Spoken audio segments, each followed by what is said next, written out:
आज ही डाउनलोड करें Skymet mobile app, पूछे मौसम का हाल अपनी पसंदीदा भाषा में और रहे बाकियों से एक कदम आगे। नमस्ते दोस्तों, स्काईमेट वेदर में आप सभी का बहुत बहुत स्वागत है। मेरा नाम महेश पलावत है। आज 10 दिसंबर हो गई है और हम देख रहे हैं कि जो वेदर सिस्टम है, जो वेस्टर्न डिस्टर्बेंस था वो आगे चला गया है। ट्रफ रेखा भी पूर्वी भारत की तरफ चली गई है।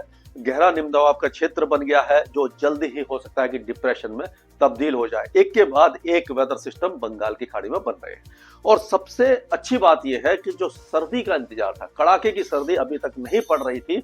पूरे उत्तर भारत, मध्य भारत, वैसे तो पूरे देश को ही इसका इंतजार था, लेकिन उत्तर भारत और मध्य भारत में सबसे पहले सर्दी होती है। पूर्वी भारत में भी जो कड़ाके की ठंड इस समय तक पड़नी चाहिए थी वो अभी तक नहीं पड़ी थी। उसका कारण ये था कि पहाड़ों पर स्नोफॉल नहीं हो रहा था और अब पिछले 2-3 दिनों के दौरान आपने देखा कि पहाड़ों पर काफी दिनों के बाद अच्छा स्नोफॉल हुआ है। और उससे भी बड़ी बात यह है कि उत्तर भारत और पूर्वी भारत में बारिश हुई है, जो सर्दियों की पहली बारिश हम कह सकते हैं। अभी तक सर्दियों में कोई ऐसा वेस्टर्न डिस्टर्बेंस नहीं आया था जिसके प्रभाव से इंड्यूस्ड साइक्लोनिक सर्कुलेशन यहाँ पर बने उत्तर भारत में, और जब इंड्यूस्ड साइक्लोनिक सर्कुलेशन बनता है तभी जाकर के बारिश होती है। तो ये एक बहुत बड़ा अपडेट हुआ है कि जो अभी तक जो क्लाइमेट चेंज का असर हम देख रहे थे, पिछले साल भी हमने देखा कि स्नोफॉल जनवरी में जाकर हुआ था, इस बार स्नोफॉल थोड़ा सा पहले शुरू हो रहा है। अच्छी बात है और सर्दियां भी आना शुरू हो जाएंगी। आज से हम देख रहे हैं कि तापमान, कल से ही कई इलाकों में टेम्परेचर गिरना शुरू हुए थे, आज कड़ाके की सर्दी कई इलाकों में है। और कल और परसों हम देखेंगे कि पूरा उत्तर भारत, पश्चिमी भारत और पूर्वी भारत के साथ साथ आधा मध्य भारत जो कड़ाके की ठंड की चपेट में आ जाएगा, पाला भी पड़ने लग जाएगा। तो ये इस तरह का यहाँ पर उत्तरी हवाएं चलेंगी। और अगर इसको हम दूसरे मैप से देखें तो क्या होगा कि जब ये वेस्टर्न डिस्टर्बेंस होता है, यहाँ पर जो वेस्टर्न डिस्टर्बेंस आता है और उसके बाद ये पूरे इलाके में स्नोफॉल दे देता है और यहाँ पर ये आपने देखा कि यहाँ पर रेन हुई है, बारिश हुई है यहाँ पर, और यहाँ पर बर्फ गिरी है। तो ये जो इलाके हैं यहाँ पर बर्फ गिरी है, यहाँ बारिश हुई है और बारिश की गतिविधियां यहाँ पर भी आपने देखा, ये सारे इलाकों में भी देखने को मिली है। यहाँ पर भी बारिश हुई है ये पूरे इलाके में। तो अब क्या है कि यहाँ से जो उत्तरी हवाएं चलेंगी उसके कारण क्या होगा, ये जो उत्तरी हवाएं चलेंगी तो पंजाब, हरियाणा, दिल्ली, उत्तर प्रदेश और ये सारे इलाकों में, गुजरात, राजस्थान में टेम्परेचर गिरेंगे। और यहाँ से ही ये हवाएं जो है, अगर इनको देखा जाए तो इसको अगर हम इसको हटा देते हैं और एक बार फिर देखते हैं कि कैसे रहेगा। तो ये जो हवा है यहाँ से, तो एक तो यहाँ से ये चल रही है और ये जो है इधर जा रही है पूरा, यानी कि ठंडी हवा जा रही है और यहाँ से घूम करके इधर आ रही है। तो ये पूरी जो ठंडी हवा है वो 1-2 दिनों के बाद ये पूर्वी उत्तर प्रदेश, बिहार, झारखंड और पश्चिम बंगाल के साथ साथ उत्तरी छत्तीसगढ़, उड़ीसा और मध्य प्रदेश, ये सारे इलाकों को कवर कर जाएगी। तो इन सब इलाकों के तापमान गिरने वाले हैं, तो यानी कि यहाँ पर सर्दी शुरू हो जाएगी। लेकिन दूसरा सिस्टम ये है कि यहाँ पर जो, इसको मैं एल बना रहा हूँ, लो प्रेशर ही बना रहा हूँ, ऐसे ये डिप्रेशन बन सकता है। तो इसके कारण क्या होगा कि हवाएं ऐसे घूमेंगी। तो ये देखिए, ये जो समुद्र से हवाएं आ रही होंगी, यहाँ से बंगाल की खाड़ी से आ रही होंगी, तो उड़ीसा के दक्षिणी इलाके, दक्षिणी छत्तीसगढ़, विदर्भ के कुछ इलाके और ये महाराष्ट्र के दक्षिणी इलाके और पूरा दक्षिण भारत में मिनिमम टेम्परेचर ये नमी वाली हवाओं के कारण बढ़ जाएंगे। लेकिन ये सर्द हवा है, इनके कारण यहाँ पर टेम्परेचर गिरेंगे। या हवाओं का ही खेल होता है और जो पूरे ग्लोब पे जो हवाएं घूमती है, किस तरह से घूमती है, वही मौसम को निर्धारित करती है। मैंने पहले भी आपको बताया है कि लो प्रेशर एरिया क्यों बनता है, कि जो हवा का दबाव होता है हमारी पृथ्वी पर उसको प्रेशर कहते हैं, एटमॉस्फेरिक प्रेशर।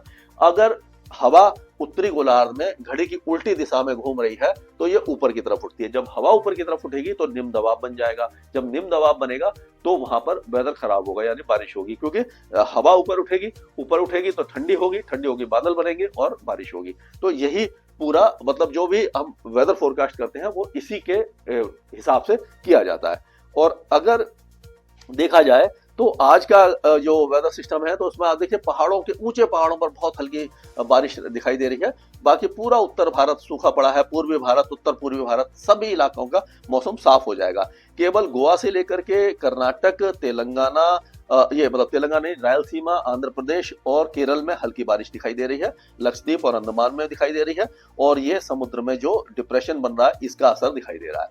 ये आज की बारिश है, यानी कि ये पूरा इलाका जो है, यहाँ से आपको मालूम ही है कि यहाँ से हवाएं जो इस तरह से चल रही हैं, ये ठंडी हवाएं आ रही है यहाँ पर, और यहाँ से भी ये ठंडी हवाएं जा रही हैं और इधर से ये घूम करके कैसे आ रही है और यहाँ से इस तरह से आ रही है। तो ये इस तरह की हवाएं यहाँ पर आपको दिखाई दे रही होगी। अब और आगे चलते हैं तो 11 तारीख को हम देखेंगे कि ये डिप्रेशन जो है वो ये नेल्लोर, तिरुपति, चेन्नई, ये सारे इलाकों में आ जाएगा और इन सारे इलाकों में बारिश देगा। तो अब अगर हम पूरे देश का मौसम देखें तो ये गिलगिट बाल्टिस्तान वगैरह में हल्की बारिश की गतिविधियां या लाइट रेन हो सकती है, बाकी इलाके अब सूख जाएंगे। उसी तरह से हिमाचल प्रदेश में कोई मौसम नहीं रहेगा, उसी तरह से उत्तराखंड पूरी तरह खाली रहेगा।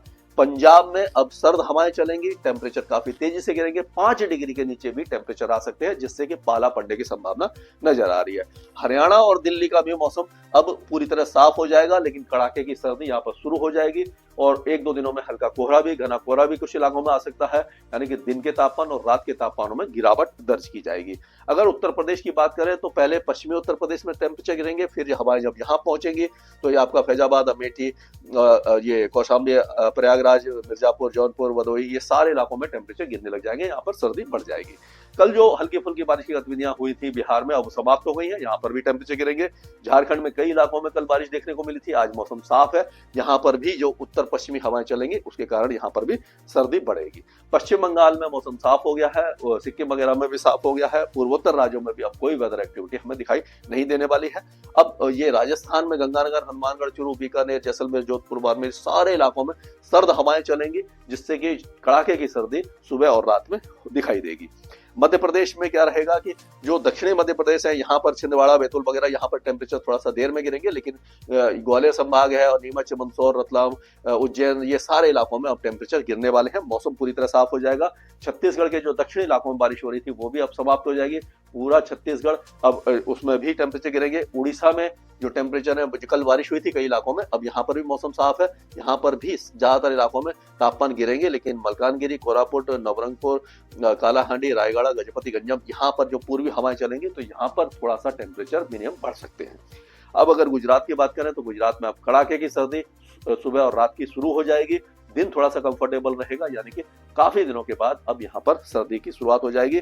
अब अगर ये नंदुरबार, धुले, नासिक, ये सारे इलाके, मुंबई तक टेम्परेचर गिरने की संभावना नजर आ रही है। अमरावती, अकोला, बुल्धाना, ये सारे इलाकों में टेम्परेचर गिरेंगे, लेकिन सोलापुर, उस्मानाबाद, सतारा, सांगली, कोल्हापुर, यहाँ पर थोड़ा सा देर लगेगी टेम्परेचर गिरने में। पूरा जो महाराष्ट्र है वो सूखा रहेगा। तेलंगाना में कोई वेदर एक्टिविटी नहीं होगी, लेकिन 1-2 दिनों के बाद यहाँ पर पूर्वी हवाओं के कारण टेम्परेचर में बढ़ोतरी होगी। रायलसीमा में अच्छी बारिश होगी, ये जो इलाका है कुर्नूल, प्रकाशम, ये सारे नेल्लोर, चित्तूर, कडप्पा, ये जो इलाके हैं, तिरुपति वगैरह, यहाँ पर भारी बारिश की संभावना है कल से, यानी कि 11 और 12 तारीख को अच्छी बारिश होगी।